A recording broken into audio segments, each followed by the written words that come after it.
Hello guys, नमस्कार। मैं हूं पोखरराम बामणिया। आप सभी का आप ही के YouTube channel Bamaniya biology and news पर हार्दिक स्वागत और अभिनंदन।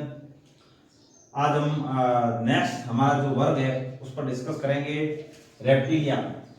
इसके बारे में बात करेंगे, रेप्टिलिया के बारे में बात करेंगे। देखिए, रेप्टिलिया का मतलब है कि रेंग कर चलने वाले जंतु। एक ऐसा वर्ग जिसके अंदर रेंग कर चलने वाले जंतुओं को रखा गया है, इसलिए इसको सरीसृप कहा जाता है। रेंग कर का मतलब सरक कर चलने वाले जंतु। सामान्यतः ऐसे कौन चलते हैं? सर्प चलते हैं, इसलिए इसको हम सर्प वर्ग भी कहते हैं। तो जो रेप्टिलिया है, इसको रेप्टिलिया कहें, सरीसृप कहें, रेंग कर चलने वाले जंतु कहें या सर्प वर्ग कह सकते हैं। देखिए, सर्पों का अध्ययन हर्पेटोलॉजी कहलाता है। बहुत ही मतलब जो चीज इंपॉर्टेंट है मैंने वो गोले कर रखे हैं। सर्पों का अध्ययन या रेप्टिलिया वर्ग के जो जंतु है इनका अध्ययन हर्पेटोलॉजी कहलाता है। अब ये जो जंतु होते हैं अधिकांश स्थलीय होते हैं, अधिकांश है वो स्थल पर पाए जाते हैं।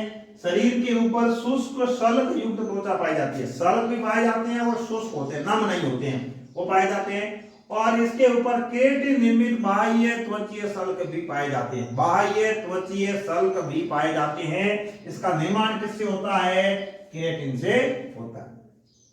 और ये जो बाह्य त्वचीय शल्क होते हैं ये सर्प और छिपकली, इनमें ये शल्क है वो समय समय पर शरीर से अलग होते रहते हैं, पृथक होते रहते हैं। इस क्रिया को निर्मोचन कहा जाता है और इसको त्वचीय कैंचुल भी कहा जाता है।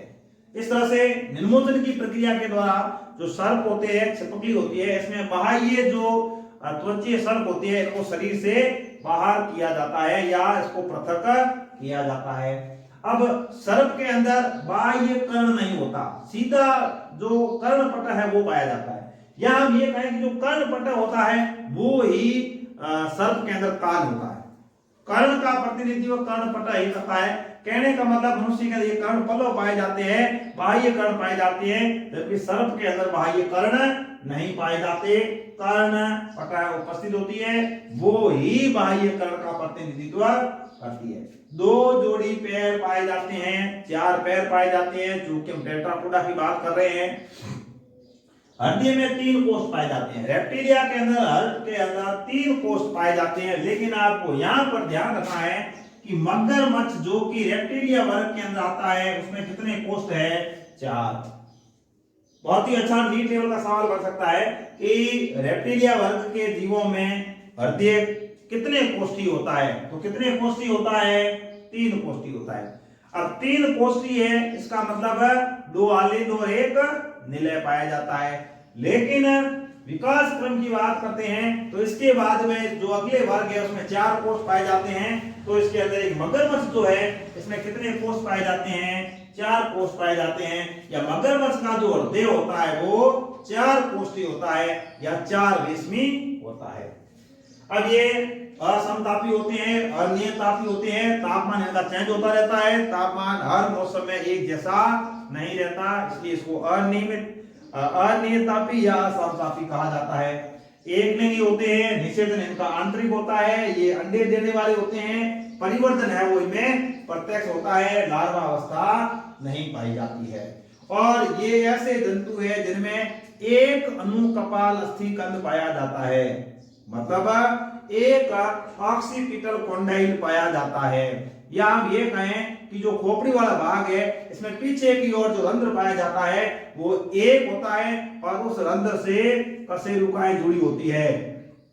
प्रथम जो कशेरुका होती है उसको एटलस कहा जाता है। तो एक कंदीय होते हैं या एक अनुकपाल अस्थिकंद पाया जाता है। ये जंतु स्थल के ऊपर आराम से रह सकते हैं। इसका मतलब ये जो श्वसन करेंगे, श्वसन के अंग जो उसमें होते हैं वो फेफड़े पाए जाते हैं। इनमें गिल्स नहीं पाए जाते, गिल्स का अभाव होता है। अब ये एक ऐसा वर्ग है, ऐसा पहला वर्ग है जिसमें एमनियन झिल्ली पाई जाती है। प्रथमा एमनियोटिक होते हैं। एमनियन क्या होती है? बाह्य भ्रूणीय झिल्लियां होती है। एमनियन क्या होती है? एमनियन है, कोरियन है, एलेंटोइस है, योगसेक है, ये सभी भ्रूण के चारों ओर पाई जाने वाली भ्रूणीय झिल्लियां होती है। तो ये पहला वर्ग है जिसमें बाह्य भ्रूणीय झिल्लियां पाई जाती है। और मीसोजोइक जो काल है उसको सरीसृप का स्वर्ण युग कहा जाता है, स्वर्ण काल कहा जाता है। क्यों कहते हैं? क्योंकि इस समय सरीसृप वर्ग के जो जंतु थे वो बहुत ही विकसित थे। डायनासोर जो थे वो भी उस समय यहाँ पाए जाते थे। तो उस समय या जो ये मीसोजोइक काल है या यह जो युग है, इस युग के अंदर सरीसृप थे वो स्वर्ण युग के नाम से जाने जाते हैं, या उनके लिए बहुत ही अच्छा समय था, अच्छा काल था, इसलिए उसको स्वर्ण युग कहते हैं। सरीसृप जो वर्ग है, रेप्टिलिया वर्ग है, उसके अन्य लक्षणों की लिए बात करते हैं तो ये यूरिक अम्ल का उत्सर्जन करते हैं, इसलिए उनको यूरिक अम्ल उत्सर्जी कहा जाता है। देखिए उत्सर्जन के आधार पर जंतु तीन प्रकार के होते हैं, अमोनोटैलिक, यूरियोटैलिक, यूरिकोटैलिक।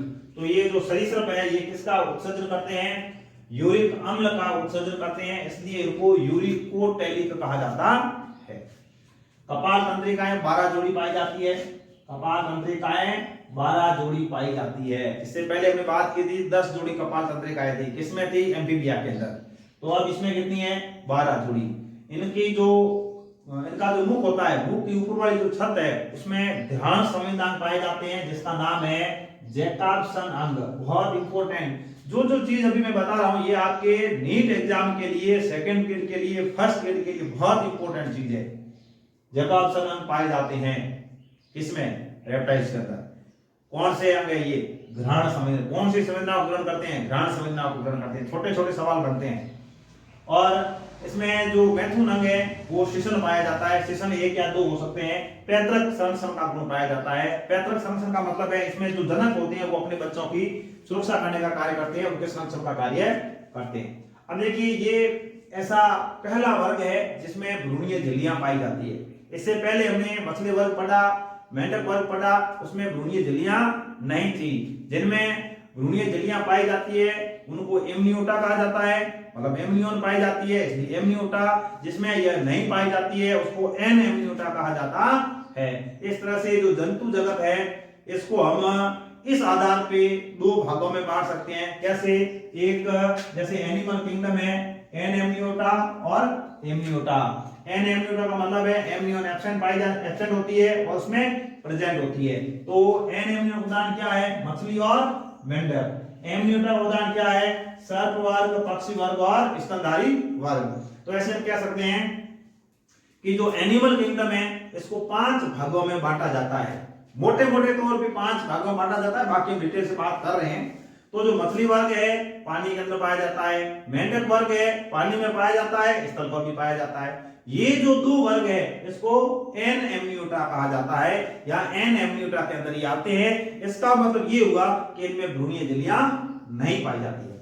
नेक्स्ट जो रेप्टाइल्स है, एबीज है, मैमल्स है, इनमें एमनियोन झिल्ली पाई जाती है, इसलिए इनको एमनियोटा कहा जाता है। तो इस तरह से ये हमने रेप्टिलिया जो वर्ग है उसके सामान्य लक्षण उनके बारे में बात की है। अब यदि हम सरीसृप का वर्गीकरण करते हैं तो सरीसृप को 2 उपवर्गों में बांटा जाता है। उपवर्गों का आधार क्या है कि जो ये खोपड़ी वाला भाग है पीछे एक रंध्र पाया जाता है जिससे कशेरुकाएं जुड़ी होती है, वहां पर छिद्र पाया जाता है या नहीं पाया जाता है, जिसको हम कहते हैं टेम्पोरल छिद्र। तो टेम्पोरल छिद्र यदि एब्सेंट है उसको हम कहते हैं एनेप्सिडिया, और टेम्पोरल छिद्र पाया जाता है इसको हम कहते हैं डायप्सिडिया, मतलब इसमें 2 छिद्र पाए जाते हैं। तो जो एनेप्सिडिया है इसका एक गण है किलोनिया। क्या है? किलोनिया। जबकि जो डायप्सिडा है इसके 3 गण हैं। कौन कौन से हैं? रिंकोसेफेलिया, दूसरा स्क्वेमेटा जिसमें सर्प और छिपकली को पढ़ते हैं, और क्रोकोडिलिया मतलब इसमें क्रोकोडाइल का अध्ययन किया जाएगा। तो इस तरह से यह जो सरीसृप वर्ग है उसका वर्गीकरण है।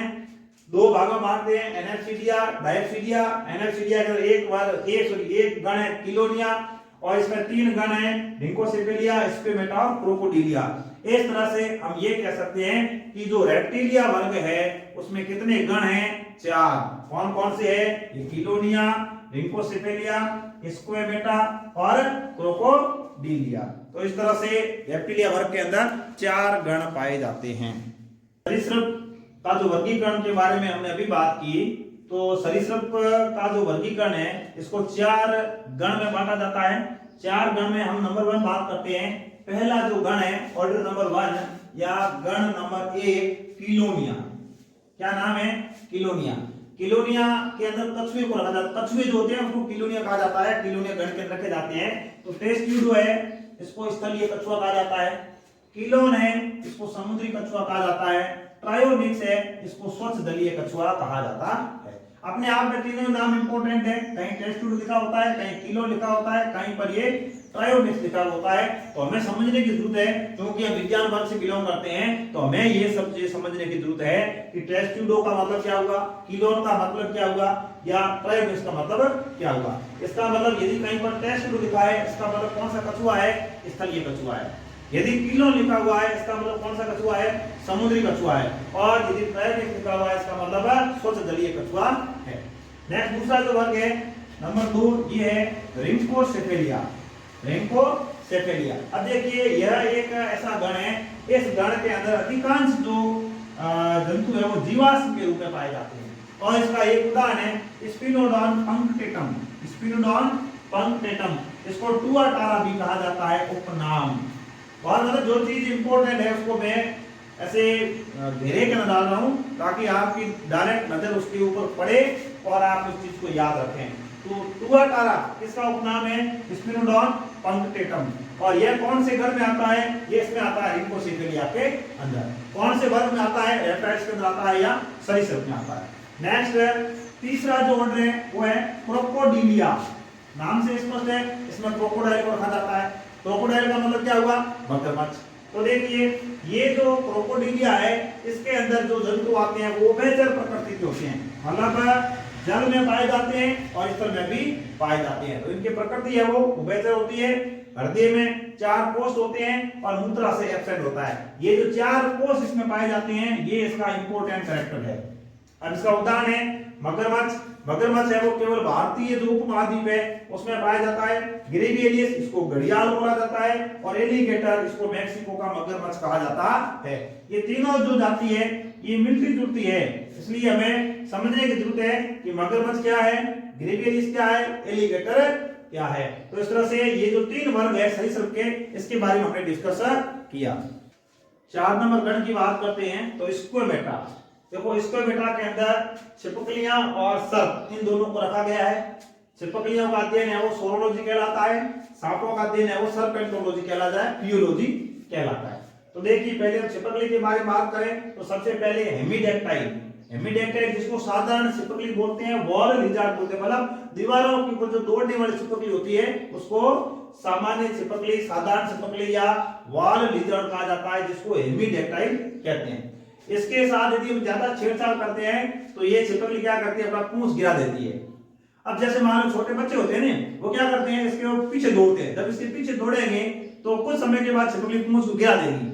जैसे ही पूंछ को गिरा देगी, बच्चे आ रहे वो कह रहा है मैंने किया, मैंने कैसे करेंगे, तब तक छिपकली वहां से भाग जाती है। ये उस छिपकली के बचाव का एक अनुकूलन होता है। तो उसने ऐसा जो किया, यह जो प्रोसेस है इसको ऑटोट्रॉमी कहा जाता है। क्या कहते हैं? ऑटोट्रॉमी, मतलब यह पूंछ उसने गिराई है, कुछ समय के बाद ये ऑटोमेटिक दोबारा आ जाती है। ऑटोमेटिक दोबारा आ जाती है, इस क्रिया को हम कहते हैं पुनरुद्भवन। कोई अंग कट जाए दोबारा आ जाता है, उसको पुनरुद्भवन कहा जाता है।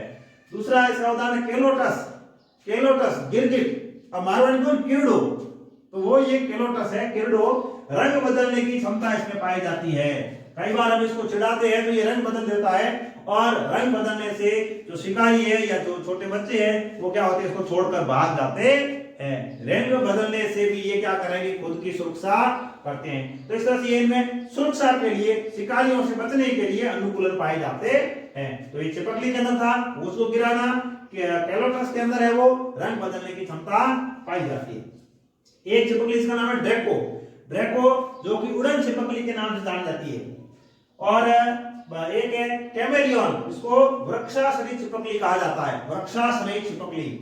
वेरनस, गो जो होती है चलती है फटाक से, वेरनस जिसको हम गो कहते हैं, ये भी छिपकली के अंदर ही आती है। और सबसे बड़ी जीवित छिपकली इस गो को कहा जाता है, जिसको हम गो कहते हैं, वेरेनस कहते हैं। वह वेरेनस भी एक तरह की छिपकली है और सबसे बड़ी जीवित छिपकली इस गो को कहा जाता है। और है ओफियोसोरस, ये पादहीन छिपकली है, ऐसी छिपकली जिसमें पैर नहीं पाए जाते हैं। एक छिपकली होती है जहरीली, जिसको हेलोडर्मा कहा जाता है, ये होती है जहरीली छिपकली। तो इस तरह से विभिन्न प्रकार की छिपकली के बारे में बात की हमने। हेमिडेक्टाइल, जिसे साधारण छिपकली कहा जाता है, अलग अलग नाम ध्यान रखना है, एग्जाम की दृष्टि से बहुत इंपॉर्टेंट है, ये नीट के लिए, फर्स्ट ग्रेड सेकंड ग्रेड के लिए बहुत इंपॉर्टेंट है। हेमिडेक्टाइल साधारण छिपकली है। केलोटास गिरगिट, रंग बदलने की क्षमता। ड्रेको उड़न छिपकली। कैमेलियन बक्सासरी छिपकली। वेरेनस गो सबसे बड़ी जीवित छिपकली। ओफियोसोरस पादहीन छिपकली। हेलोडर्मा जहरीली छिपकली। तो इस तरह से विभिन्न प्रकार की छिपकलियों के बारे में बात की। अब बात करते हैं सर्प, जिसको सिनेक्स भी कहा जाता है, अंग्रेजी में कहते हैं सिनेक्स। तो देखिए सर्प का अध्ययन सर्पेंटोलॉजी कहलाता है। उदाहरण की बात करते हैं, सबसे पहले पाइथन। पाइथन जिसको हिंदी में कहते हैं अजगर, ये सबसे बड़ा विषहीन सर्प है। ये चीज ध्यान रखने की है, इंपॉर्टेंट चीज है भाई। पाइथन जिसको हम अजगर कहते हैं, सबसे बड़ा सर्प है। कैसा? विषहीन सर्प। सबसे बड़ा विषहीन सर्प अजगर को कहते हैं या पाइथन को कहते हैं। इसके बाद में हाइड्रोफिश, ये समुद्री जल में पाया जाता है, इसको समुद्री सांप भी कहा जाता है। ये सबसे अधिक जहरीला सांप है। अपने आप में सभी एक एक लाइन इंपॉर्टेंट है, एक एक लाइन अलग है। जो हाइड्रोफिश है समुद्री सांप कहते हैं क्योंकि समुद्र में पाया जाता है, और ये सबसे अधिक जहरीला सांप होता है। इसके बाद में नाजा, नाजा इसको भारतीय कोबरा कहा जाता है, यह भी जहरीला सांप होता है। नेक्स्ट सर्प का उदाहरण है क्रेप या विषैला सर्प। क्रेप होती है क्रेप, उसको हम वो विषैला होती है, क्रेप उसको तान भी बोलते हैं अपन। तो क्रेप विषैला होता है। वाइपर, वाइपर विषैला सर्प होता है। वाइपर को लोकल भाषा में कहते हैं बॉन्डी, जो अपना लोकल लैंग्वेज घरों में जो काम में लेते हैं उस लैंग्वेज में उसको कहते हैं बॉन्डी या वाइपर। देखिए वाइपर और ये क्रेप, ये दोनों विषैले होते हैं। और ये जो विषैले सर्प होते हैं, इनमें जो विष ग्रंथि होती है वो स्तनधारियों के अंदर कान के नीचे जो कर्ण पूर्व या पैरोटिड ग्रंथि पाई जाती है, पैरोटिड लाल ग्रंथि पाई जाती है, उसके समजात होते हैं। मतलब विष ग्रंथि जो इन सर्प के अंदर पाई जाती है, वह विष ग्रंथि स्तनधारियों की जो पैरोटिड ग्रंथि है उसके समजात होती है। समजात का मतलब क्या है कि इस ग्रंथि का कार्य तो अलग अलग है, लेकिन उत्पत्ति एक जैसी है। उत्पत्ति एक जैसी है, उसको समजात कहते हैं। कार्य एक जैसा हो तो उसको समवर्ती कहते हैं। अब दोनों का कार्य अलग अलग है लेकिन उत्पत्ति समान है, इसलिए इसको समजात कहा जाता है। विषैले जो दांत होते हैं, ये मैक्सिलरी जो दांत होते हैं, उनके रूपांतरण होते हैं। तो देखिए एक कोई विषैला सर्प है तो वो ऐसा होगा, उसका जो मुंह है वो ट्रायंगुलर होगा, त्रिकोणाकार होगा। मुंह के ऊपर छोटे छोटे स्केल पाए जाएंगे, पीछे इसके ऊपर है वो ब्लैक जो स्केल पाए जाते हैं, सल्क पाए जाते हैं, बीच बीच में वो ब्लैकिश धब्बे पाए जाते हैं। उसकी लंबाई थोड़ी कम होगी और पूंछ है वो पीछे छोटा होगा। ऐसा जो सांप होता है वो विषैला सांप होता है। यदि वो हमें काटता है तो विष हमारे शरीर के अंदर चला जाता है। ज्यादा मात्रा में होने पर, समय पर इलाज नहीं मिलने पर आदमी की मृत्यु भी हो सकती है।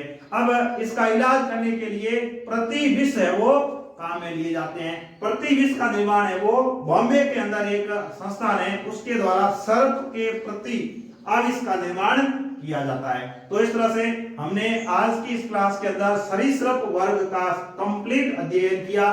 सरीसृप वर्ग के हमने लक्षण पढ़े और उसके बाद में सरीसृप वर्ग का हमने वर्गीकरण पढ़ा।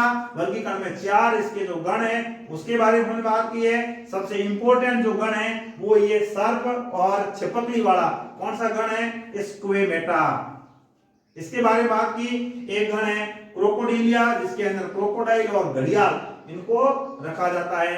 किलोनिया के अंदर जो किलोन एस्टुडो जो होते हैं, क्या कहते हैं उसको, किलोन मतलब कछुआ, इनको उसमें रखा जाता है। तो इस तरह से हमने सरीसृप वर्ग का कंप्लीट अध्ययन करने का प्रयास किया। इसी के साथ धन्यवाद।